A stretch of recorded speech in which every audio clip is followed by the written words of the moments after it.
The rain hammered against the windows of the small apartment as Marcus wiped down the counter of his kitchen. Another long day at the construction site had left his muscles sore, but he didn't mind. Honest work kept him busy, kept his mind from wandering to lonely thoughts. He lived on the edge of New Seattle, in one of those buildings that nobody really cared about. The kind of place where people minded their own business. That suited Marcus just fine. A strange sound made him pause.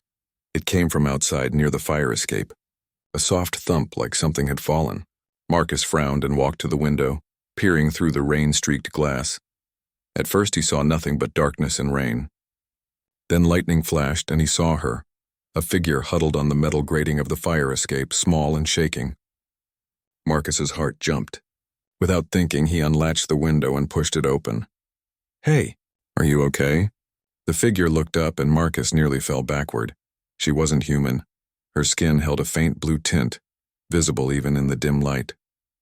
Her eyes were larger than human eyes, colored a deep violet that seemed to glow softly. She wore torn clothing that might have been white once, now stained and dirty. Rain plastered her dark hair against her face.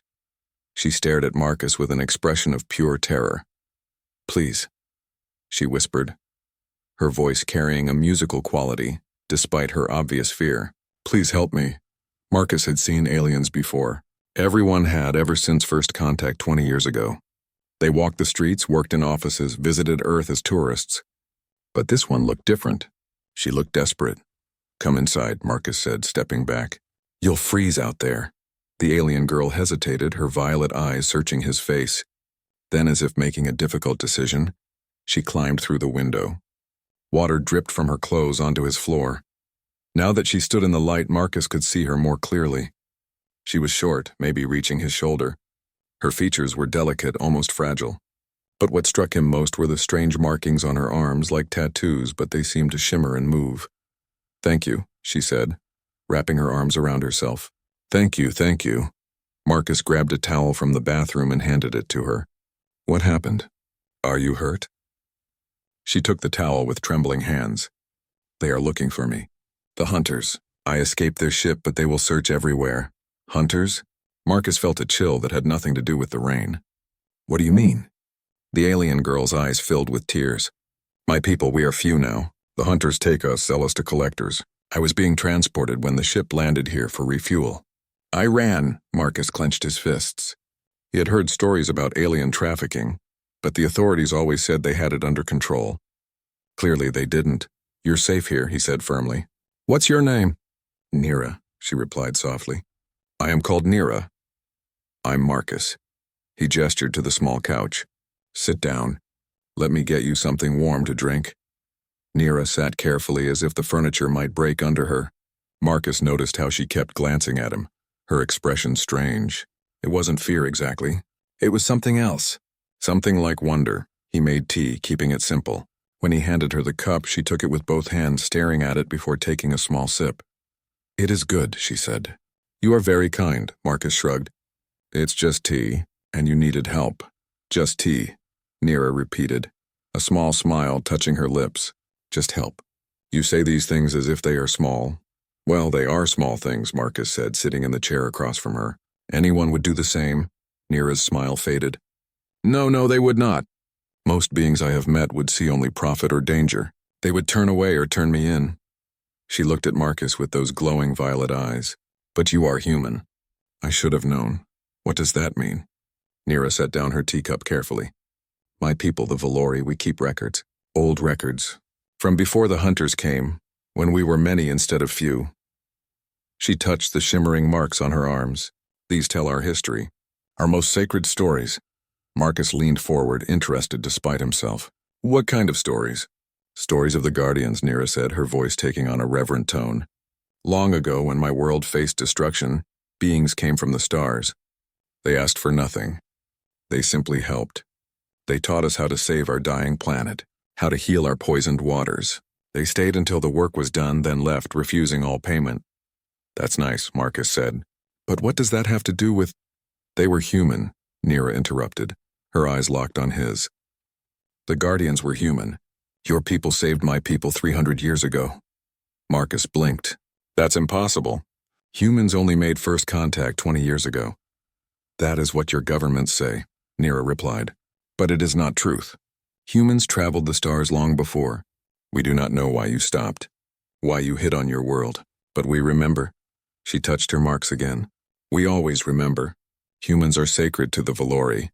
The words hung in the air between them. Marcus didn't know what to say. Secret human space travel 3 centuries ago. It sounded like conspiracy theory nonsense. And yet Nira spoke with absolute conviction. Look, he said finally. I don't know about any of that. I'm just a construction worker. I live alone, I work, I come home. That's it. Nothing special. Nira stood suddenly. Before Marcus could react, she knelt before him, pressing her forehead to the floor. Whoa, hey, stop that. Marcus jumped up, reaching down to help her rise. Don't do that. But Nira resisted, speaking rapidly. You give shelter to a stranger. You ask nothing in return. You offer warmth and kindness. This is the way of the Guardians. You honor your ancestors. I'm just being decent, Marcus insisted, finally pulling her up. Please don't kneel. You don't have to do that. Nira rose, but her expression remained reverent. You do not see it. Your people do not see it, but you are special. All humans are special. Marcus ran a hand through his hair, feeling overwhelmed. Okay, let's just focus on the immediate problem. These hunters. How many are looking for you? Nira's face grew serious again. 3, maybe 4. They will have scanning equipment. They will search sector by sector. Can they track you? Like with a chip or something? No. I removed the marker they placed on me. Nira pulled back her sleeve, showing a wound on her arm that had already started healing. It hurt, but I had to. Marcus winced. That must have taken guts. Guts? Nira looked confused. Courage, bravery. Nira smiled sadly. Not bravery, desperation. I could not let them take me from Earth. Why Earth specifically? Nira walked to the window, looking out at the rain. Because humans are here. If I must hide, I want to hide among the Guardians, even if they do not remember what they were. Marcus joined her at the window. The city stretched out below, lights blinking through the rain. Somewhere out there, criminals were hunting for this frightened girl. The thought made his blood boil. You can stay here, he said, as long as you need. Nira turned to him, her eyes wide. You would take such risk? If the hunters find me here, they will be angry. Let them be angry, Marcus said. I'm not going to throw you out into the rain. For a moment, Nira just stared at him. Then to his surprise, she began to cry. Not loud sobs, but quiet tears that rolled down her blue-tinted cheeks. I am sorry, she said, wiping at her face. I have been alone and afraid for so long. Your kindness is like water in a desert. Marcus awkwardly patted her shoulder. It's okay, really, we'll figure this out. He set her up in his bedroom, insisting despite her protests. He would take the couch. As he brought her spare blankets and an old shirt she could sleep in, he noticed how she touched everything with careful reverence. The bed is just a bed, he said, amused. Nothing special. You give me your own bed, Nira replied. That is special. After she closed the door, Marcus lay on the couch, staring at the ceiling. His mind raced with everything Nira had told him. Ancient human space travelers, an alien species that considered humans sacred. It seemed crazy. But then again, a few hours ago, he had been alone. Now he was harboring an alien refugee. Life got strange fast. He must have dozed off, because he woke to the sound of movement in the kitchen. Sitting up, he saw Nira standing near the window, her body tense. What's wrong? Lights, she whispered. Moving in pattern. They are searching the buildings. Marcus got up and looked. Sure enough, several floors down, he could see lights sweeping through windows. His stomach tightened. Get away from the window, he said quietly. They moved back into the shadows. Marcus's mind raced. If the hunters had scanners, they might detect Nira even through walls. Is there any way to hide from their scanners? He asked. Nira nodded. Water. Running water confuses the readings. And metal. Thick metal. Marcus looked around his small apartment. The bathroom had running water, but it was tiny. Then his eyes landed on the old safe in his closet. His grandfather's, safe solid steel, big enough for a person to squeeze into if they had to. I have an idea, he said, but you're not going to like it. 5 minutes later, Nira was curled inside the safe. The door opened just a crack to let air in. Marcus had turned on all the water taps in the bathroom and kitchen. He sat on the couch, trying to look casual, his heart pounding. The knock on the door came hard and loud. Marcus took a breath and opened it. Two figures stood in the hallway. They looked humanoid, but their skin had a gray tone, and their eyes were solid black.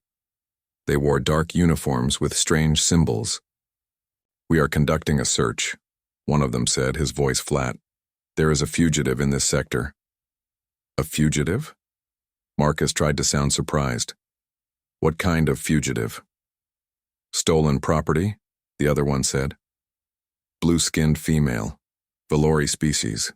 Have you seen such a being?" The casual way they said stolen property made Marcus want to punch them. Instead, he shook his head. "No, sorry. Haven't seen anyone like that." The first hunter pulled out a device, pointing it around the apartment. "You live alone?" "Yeah. Mind if we look around?" Marcus did mind. He minded very much, but refusing would look suspicious. "Sure. Go ahead." The hunters moved through his small apartment, their scanner beeping softly. Marcus forced himself to breathe normally. They checked the bedroom, the bathroom, even looked in the closet. One of them paused near the closet, his scanner beeping more insistently. "What is this?" He pointed at the safe. "My grandfather's old safe," Marcus said. "I keep important papers in there. Open it." Marcus's mind went blank. If he refused, they would know something was wrong. If he opened it, they would find Nira. "I don't have the combination," he lied. "It's been locked for years. I keep meaning to call a locksmith." The hunter stared at him with those black eyes. The moment stretched out painfully. Then he tapped his scanner and grunted. "Too much interference. The water pipes run behind this wall." He turned to his partner. "Nothing here." Marcus barely kept the relief off his face. The hunters moved toward the door. "If you see the fugitive, report it immediately. There is a reward." "Sure thing," Marcus said. He closed the door behind them and waited, counting to 100. Then he rushed to the closet and opened the safe. Nira unfolded herself, gasping for air. "They are gone?" "They're gone." She stepped out and suddenly threw her arms around Marcus, hugging him tightly. "You lied for me. You protected me." Marcus stood awkwardly, not sure where to put his hands. "Yeah, well, couldn't let them take you." Nira pulled back, looking up at him. "Do you know what would happen to you if they discovered your lie? They could charge you with harboring stolen goods. You could go to prison." "You're not stolen goods," Marcus said firmly. "You're a person." Those violet eyes searched his face. "You truly believe that?" "Of course I do." Nira smiled, and for the first time it reached her eyes. "The old stories are true. Humans see people, not profit. You see worth, not value. This is why you are guardians." Marcus turned off all the running water, the apartment falling quiet again. "You should get some sleep. They probably won't come back tonight." But as Nira returned to the bedroom and Marcus lay back on the couch, he couldn't sleep. His mind turned over everything that had happened. He had protected Nira tonight, but the hunters would keep searching. Eventually, they might come back with better equipment, more authority. He needed a plan, a real plan. And somehow, he needed to find out the truth about what Nira had said, about humans being guardians, about ancient space travel, because if her people really did consider humans sacred, maybe that was a protection stronger than any lock or lie. Outside, the rain continued to fall, washing the streets of New Seattle. And in a small apartment on the edge of the city, a construction worker made a silent promise to a frightened alien girl. He would keep her safe, no matter what it took. Morning light filtered through the windows of Marcus's apartment. He woke stiff from the couch, his neck complaining. The smell of something cooking drew him to the kitchen. Nira stood at the stove, carefully watching eggs in a pan. She had changed into the clean clothes Marcus had left for her, a simple shirt and pants that hung loose on her small frame. "Good morning," she said brightly. "I hope you do not mind. I wish to thank you with food." Marcus rubbed his eyes. "You didn't have to do that." "I wanted to." She carefully slid the eggs onto a plate. On my world, sharing food is how we show gratitude. They ate together at the small table. Marcus noticed how Nira kept glancing at him, that same look of wonder on her face. "Can I ask you something?" he said. "Anything. These guardians you mentioned, the humans who helped your world, what exactly did they do?" Nira set down her fork, her expression becoming serious. "My world was dying. Our scientists had made terrible mistakes with industry, with chemicals. The water turned poison. Plants would not grow. Children were born sick." She touched the marks on her arms. "We thought it was the end." "That sounds awful," Marcus said quietly. "Then they came. 5 humans in a small ship. They said they were explorers, travelers. They saw our suffering and could not leave." Nira's eyes grew distant with memory, though Marcus realized she was too young to have been there. "They brought technology, yes. Machines to clean water, methods to heal soil, but more than that, they brought hope. They worked beside us, ate with us, cried with us when children died, celebrated with us when the first clean water flowed." "For how long?" 7 years. They stayed 7 years. When our world began to heal, they prepared to leave. Our leaders offered them anything: money, land, positions of honor. They refused everything. They said helping was reward enough. Nira looked at Marcus. "Before they left, they gave us one gift: a database of human culture, music, art, stories, history. They said if we remembered them, we should remember all of humanity, not just 5 individuals." Marcus felt a strange tightness in his chest. "And you've kept that database?" "Every Valerie child studies it. We learn human languages, human customs.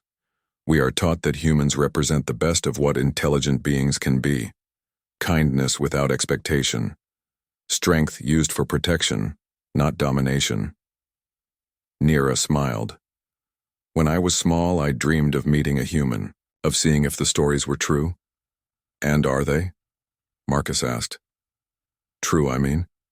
Nira reached across the table and touched his hand gently. "You risked everything for a stranger. You ask if the stories are true. You are the answer, Marcus." He pulled his hand back, uncomfortable with the reverence in her voice. "I'm not special. I just did what was right." "That is what makes you special," Nira said softly. "You do not even see it." Marcus stood, clearing the plates. His mind was working. "We need to figure out what to do. The hunters won't stop searching, and I have to go to work today or my boss will ask questions." Nira's face fell. "You will leave me?" "Just for a few hours. You'll be safe here. Don't answer the door. Don't make noise. I'll be back before dark." But Nira shook her head. "If the hunters return with better equipment, hiding will not help.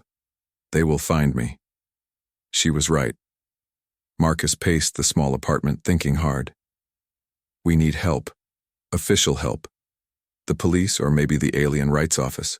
"The hunters have permits," Nira said quietly. "Legal documents that say I am cargo, not a person. Even your authorities might not help." Marcus stopped pacing. "Then we need to prove those documents are fake, or illegal, or something." An idea began to form. "You said your people keep records. Is there proof about the Guardians?" "Yes, the database I mentioned. It contains everything, including ship logs, photos, DNA records of the 5 humans." "Where is this database?" "On my homeworld. But there is a Valori embassy on Earth. In Geneva. They would have copies of everything." Marcus grabbed his phone. "Then we contact them. We tell them you're here, that you need help." Nira stood quickly. "No. If word spreads that a Valori is unprotected on Earth, more hunters will come. I am valuable because my people are rare. The embassy would try to help, but the attention would be dangerous." Marcus set down his phone, frustrated. Every option seemed blocked. Then Nira said quietly, "There is one person who might help, if we can find him." "Who?" "A human. A historian named Professor Davis. He studies first contact history. 3 months ago, he published a paper suggesting humans had traveled space before official records state. He was laughed at, called crazy, but I read his paper. He found evidence. Old evidence. Marcus felt a spark of hope. If he's researching pre-contact human space travel, and we can show him your proof he was right, he might help us, Nira finished. And with a human expert supporting my claim, the authorities would have to listen. Where is this professor? Seattle University. But Marcus, if we go outside, the hunters might see me. Marcus thought for a moment. Do those shimmer marks on your arms give you away? Like, would people recognize your Valori? Nira pulled up her sleeve, showing the moving patterns. Yes, these are unique to my people. What if we covered them? Long sleeves, gloves, maybe a hat to hide your hair. You're small and your skin isn't that blue in dim light. If people don't look too close, they might just think you're human with unusual features. It was risky, but staying in the apartment was risky too. Nira nodded slowly. I trust you. If you think this is best, I will do it. An hour later, they left the apartment. Nira wore a long-sleeved jacket, gloves, and a baseball cap pulled low. Sunglasses hid her violet eyes. She looked nervous but determined. They took the bus to the university. Marcus kept watch for anyone paying too much attention, but the other passengers barely glanced at them. People in cities learned not to stare. Seattle University's history department occupied an old brick building covered in ivy. Inside, the hall smelled like books and coffee. A student worker at the desk directed them to Professor Davis's office. The door was open. Inside, a man in his 60s sat surrounded by stacks of papers and old photographs. He had wild gray hair and wore a sweater with holes in the elbows. Marcus knocked. Professor Davis? The man looked up, blinking behind thick glasses. Yes, do you have an appointment? No, sir, but we have something you need to see. It's about your research on pre-contact human space travel. Professor Davis's expression shifted from distracted to intensely focused. Come in, close the door. They entered, and Marcus closed the door behind them. Nira stood nervously, her hands clasped in front of her. What do you know about my research? The professor asked. Not much, Marcus admitted. But she does. He nodded at Nira. Tell him. Nira removed her sunglasses first, then her hat. Finally, she pulled off her gloves and rolled up her sleeves, showing the shimmering marks. Professor Davis stood so quickly his chair rolled backward. Valori, he breathed. You're Valori. You recognize my people? Nira asked. Recognize? I've been trying to prove contact with your people for 5 years. The professor moved closer, staring at Nira's marks. The Valori are listed as a remote species. No embassy on Earth, rarely leave their home world. How are you here? I was taken, Nira said simply. Stolen by hunters. I escaped. She told her story while Professor Davis listened, his expression growing darker. When she finished, he sat down heavily. This is worse than I thought, he muttered. I knew there was trafficking, but Valori are supposed to be protected. The hunters have permits, Marcus said. Legal paperwork. Forged, I guarantee it. The professor stood again, pacing now. But that's not the important part. The important part is what you said about the Guardians. 5 humans 3 centuries ago helped save your world. Nira nodded. We keep detailed records. Ship specifications, personal logs, even genetic samples the Guardians provided for our medical database. Professor Davis's hands were shaking. Do you understand what this means? This proves my entire theory. Humans had advanced space travel technology long before the official timeline. Someone has been hiding the truth. Can you help us? Marcus asked. If the authorities know Nira's people consider humans sacred, that there's historical connection, it changes everything, the professor interrupted. The Alien Rights Office would have to intervene. The hunters' permits would be challenged. But I need proof. Hard proof. The Valori Embassy in Geneva has the full database, Nira said. But contacting them might draw attention. Professor Davis waved his hand. Leave that to me. I have contacts in the academic community, including Valori scholars. If I approach this as research verification, it won't raise red flags. He looked at Nira kindly. Where are you staying? With me, Marcus said. My apartment. The professor nodded approvingly. Good, keep her hidden. Give me 24 hours. I'll contact the Valori Academic Network, verify the Guardian records, and prepare a legal brief. Once I have solid documentation, we go to the authorities together. Relief flooded through Marcus. Finally, a real plan. But as they stood to leave, Professor Davis said, One more thing. If what you've told me is true, this is bigger than one refugee case. Someone has been suppressing knowledge of early human space exploration. When the truth comes out, there will be questions. Big questions. Are you prepared for that? Marcus looked at Nira, then back at the professor. Right now, I'm just trying to keep her safe. A guardian's answer, Professor Davis said with a slight smile. Perhaps the old stories are true after all. They left the university, taking a different route back. Marcus felt hopeful for the first time since this began. They had an ally. They had a plan. But halfway home, Nira grabbed his arm. Marcus, that vehicle.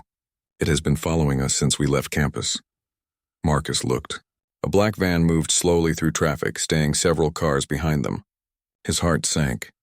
Get off at the next stop, he said quietly. They exited the bus and walked quickly toward a crowded shopping district. The van couldn't follow easily through the pedestrian areas. They ducked into a large store, moving through the aisles. Did we lose them? Nira whispered. Marcus peered out the front windows. The van was parked across the street. As he watched, two figures got out. The same hunters from last night. Back door, Marcus said. Now. They hurried through the store and out the rear exit into an alley. Marcus's mind raced. The hunters knew what Nira looked like. They must have spotted her despite the disguise. This way, he said, leading Nira through a maze of back streets. He knew this neighborhood from construction jobs. Knew the shortcuts and hidden paths. They emerged near a metro station. We'll take the underground. Harder to follow. On the train, surrounded by crowds, Marcus finally breathed. Nira pressed close to him, trembling slightly. I'm sorry, she said. I have brought danger to you. Not your fault, Marcus replied. We'll get through this. But doubt gnawed at him. Even if Professor Davis got the documentation, even if the authorities agreed to help, it would take time. Time the hunters might not give them. They made it back to the apartment without further incident. Marcus locked and bolted the door, then checked every window. Nira sat on the couch, looking small and frightened again. All the confidence from the morning had drained away. Marcus sat beside her. Hey, we're okay. We made progress today. But the hunters know. They are hunting more actively now. Then we stay inside until the professor contacts us. We lay low. Nira looked at him with those violet eyes. You should turn me in. Collect the reward. You would be safe then. Marcus felt anger flash through him. Don't say that. Don't ever say that. But you are risking so much. You're a person, Marcus said firmly. Not cargo. Not property. A person who deserves help. End of discussion. Nira's eyes filled with tears. The stories of the Guardians say they were stubborn, refused to abandon those in need, even when the wise choice was to leave. She smiled through her tears. I see that stubbornness now. It's not stubbornness.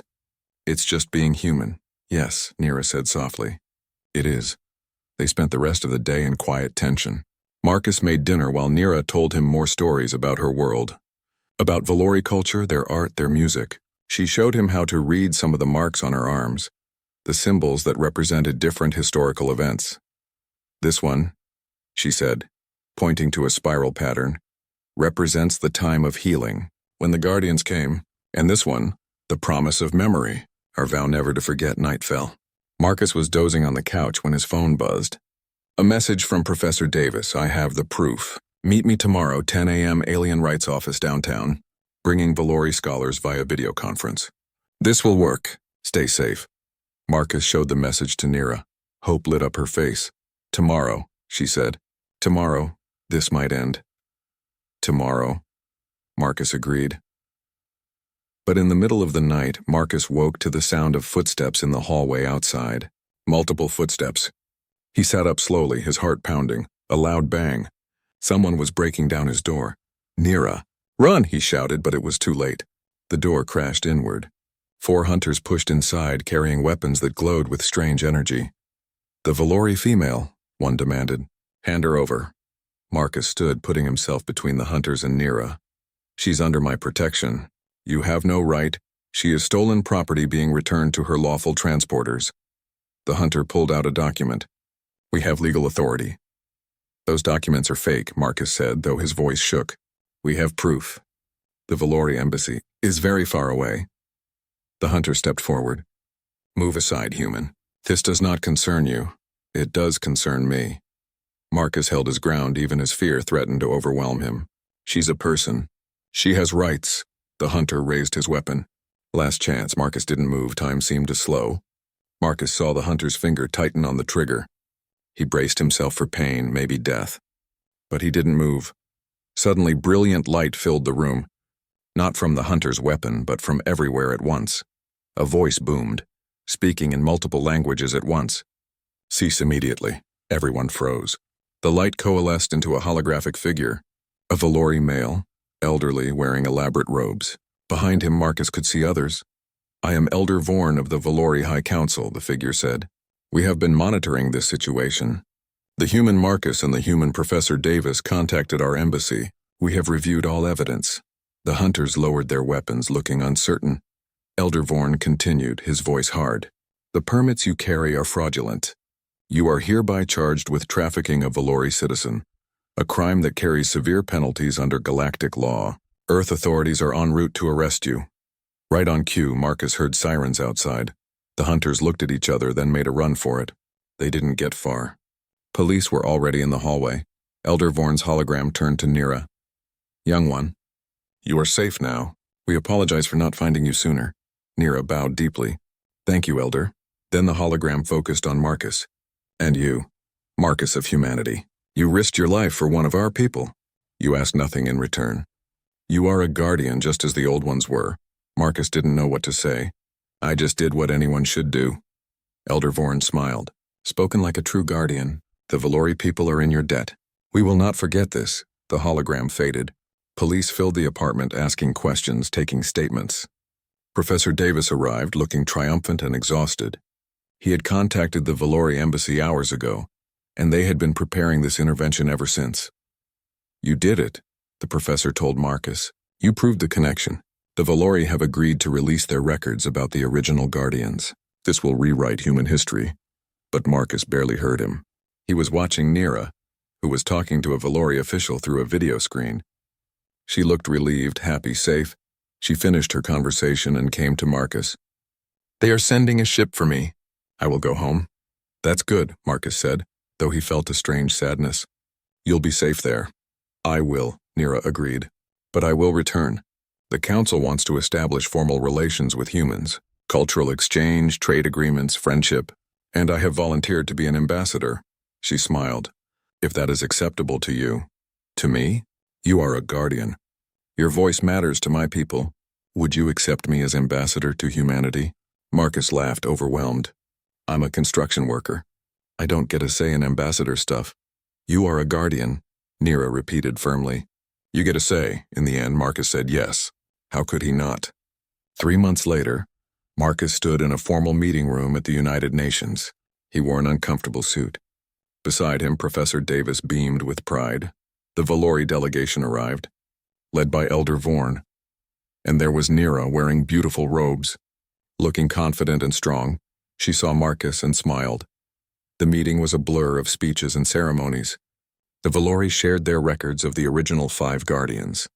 Proof that humans had traveled space centuries ago. Questions exploded across Earth. Where had the technology gone? Why was it hidden? But through it all, Marcus kept thinking about that rainy night. About a frightened girl on his fire escape. About a choice to help rather than turn away. After the ceremony, Nira found him. You look uncomfortable. I hate suits, Marcus admitted. She laughed. Come, let me show you something. She led him to a display. 5 photos, old and faded. 5 humans, smiling, standing with Valori. The original Guardians. We finally have names for them, Nira said. Your historians cross-referenced the DNA records. They were explorers, volunteers, not soldiers or diplomats. Just people who wanted to see the stars. Marcus looked at their faces. Ordinary people. Like him. The Valori believe humanity's greatest strength is not technology or weapons, Nira said quietly. It is this, the instinct to help, to protect, to care for those who suffer, even strangers, even aliens. She took his hand. Thank you for proving the old stories true. Thank you for being a guardian when I needed one most. Marcus squeezed her hand gently. Thank you for trusting me, for giving me a chance to help. Around them, human and Valori officials mingled, building bridges between worlds. A new era was beginning. An era of friendship and cooperation. And it had started with one human offering shelter to one alien on a rainy night. Because that's what Guardians did. That's what humans did.